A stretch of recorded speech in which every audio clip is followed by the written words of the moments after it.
ఆంధ్రప్రదేశ్ రాష్ట్ర రాజకీయాల్లో సంచలనం సృష్టిస్తున్న సాయికృష్ణ కేసు ఇప్పుడు నిజంగానే రెండు తెలుగు రాష్ట్రాల్లోనూ అతిపెద్ద న్యూస్గా మారిపోయింది.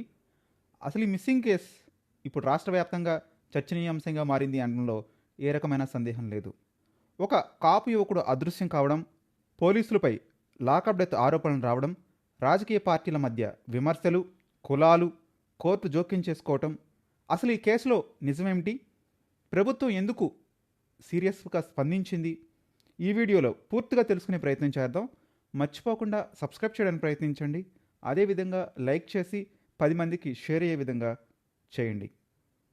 ఇక మనం కేసు నేపథ్యం ఒకసారి చూసుకుంటే, విజయవాడ నగరానికి చెందినటువంటి సాయికృష్ణ అనేటువంటి యువకుడు కనిపించకుండా పోవడంతో అతని కుటుంబ సభ్యులు తీవ్రమైనటువంటి మానసిక ఆందోళనకు గురయ్యారు.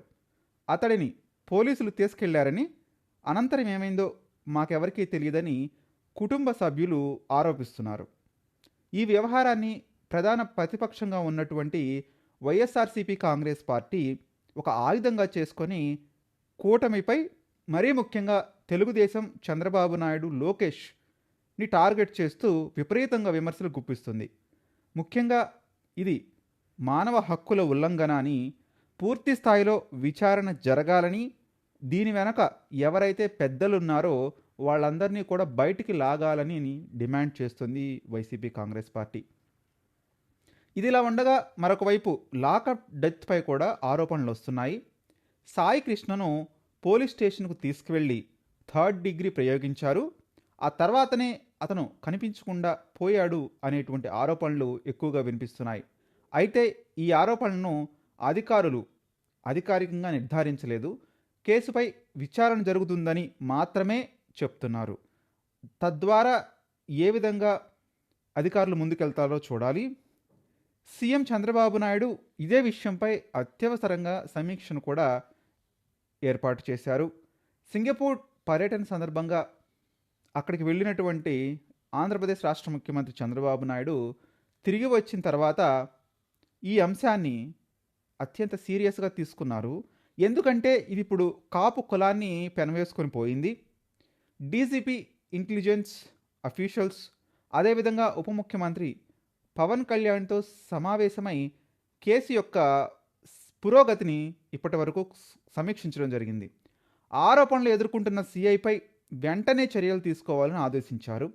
అదేవిధంగా ఇప్పటికే అతనిపై సస్పెన్షన్ చర్యలు తీసుకుంటున్నట్టు వార్తలు కూడా వచ్చాయి.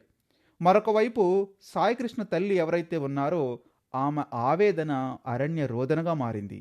ఈ కేసులో అత్యంత హృదయ విదారకమైనటువంటి అంశం గురించి మనం చెప్పుకోవాలంటే, సాయికృష్ణ తల్లి చేసినటువంటి ఒక విజ్ఞప్తి ఇప్పుడు కూటమి ప్రభుత్వానికి ఎక్కడో తగిలింది. నా కొడుకు బ్రతికి ఉంటే చూపించండి, లేకపోతే కనీసం ఆ బూడిదైనా నాకు ఇవ్వండి అని ఒక తల్లి చేసిన వ్యాఖ్య రాష్ట్ర రాజకీయాన్ని కుదిపేస్తుంది. మరీ ముఖ్యంగా కూటమి ప్రభుత్వానికి సమాధానం లేక ఒడ్డును పడ్డ చేపలాగా గిలగిలా కొట్టుకుంటుంది. ఒక పక్క వైసీపీ కాంగ్రెస్ పార్టీ కాపు కులాన్ని టార్గెట్ చేస్తూ పేర్ని నాని, అంబటి రాంబాబు, వైఎస్ జగన్మోహన్ రెడ్డి ప్రభుత్వాన్ని ఉక్కిరి బిక్కిరి చేస్తున్నారు. ఈ అంశంపై సమాధానం చెప్పలేని, కౌంటర్ ఇవ్వలేని పరిస్థితికి కూటమి ప్రభుత్వం వెళ్ళిపోయింది. మరీ ముఖ్యంగా డిప్యూటీ సీఎం ఇప్పటి వరకు ఈ అంశంపై నేరుగా స్పందించిన దాఖలాలైతే లేవు. ఇక కోర్టులో ఏ విధమైన సమాచారాన్ని వెళ్లించారో చూడగా, ఆల్రెడీ కుటుంబ సభ్యులు కోర్టును ఆశ్రయించారు. కోర్టులో హెబియస్ కార్పస్ పిటిషన్ ఇచ్చారు. సాయికృష్ణ ఎక్కడున్నాడో ప్రభుత్వాన్ని కోర్టు ప్రశ్నించింది. మేము వెతుకుతున్నాం, మాకు ఏ రకమైన సమాచారం లేదు అని పోలీసులు ఇచ్చినట్టుగా చెప్తున్నారు.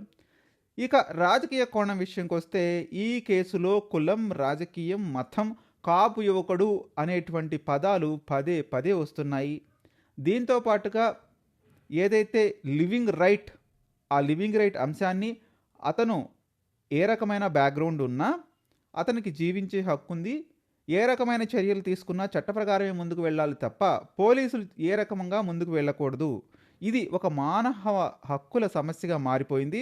దాన్ని అదే విధంగా చూడాలి అని చాలామంది విశ్లేషకులు భావిస్తున్నారు. సాయి కృష్ణ కేసులో నిజం ఏదైనా కావచ్చు. ఒక యువకుడు అదృశ్యం కావడం, అతని కుటుంబ సభ్యులు న్యాయం కోసం ఎదురుచూడటం, కోర్టు జోక్యం చేసుకోవటం అనేవి రాష్ట్ర వ్యాప్తంగా మానవ హక్కులకు ఉన్నటువంటి పరిరక్షణపై విస్పష్టమైన సందేహాలైతే కలుగజేస్తున్నాయి. ఈ కేసులో పూర్తి నిజానిజాలు బయటికి రావాలి, బాధ్యులపై చట్టపరమైన చర్యలు తీసుకోవాలి అనేటువంటి అభిప్రాయాన్ని ఈ రాష్ట్రంలో నివసిస్తున్నటువంటి ప్రతి ఒక్క పౌరుడు వెలిబుచ్చుతున్నాడు. మీరు కూడా మీ అభిప్రాయాన్ని కామెంట్ రూపంలో తెలియజేయండి. సాయి కృష్ణ మిస్సింగ్ అనేది మానవ హక్కుల ఉల్లంఘనైనా, ఆ తల్లి రోదనకి సమాధానం చెప్పాల్సిన బాధ్యత ప్రభుత్వానికి, కూటమి నాయకులకు ఉందా లేదా? మర్చిపోకుండా సబ్స్క్రైబ్ చేయడానికి ప్రయత్నించండి. మీ అభిప్రాయాన్ని కామెంట్ రూపంలో తెలియజేయండి. మరింత మందికి ఈ వీడియోని షేర్ చేయడానికి ప్రయత్నించండి.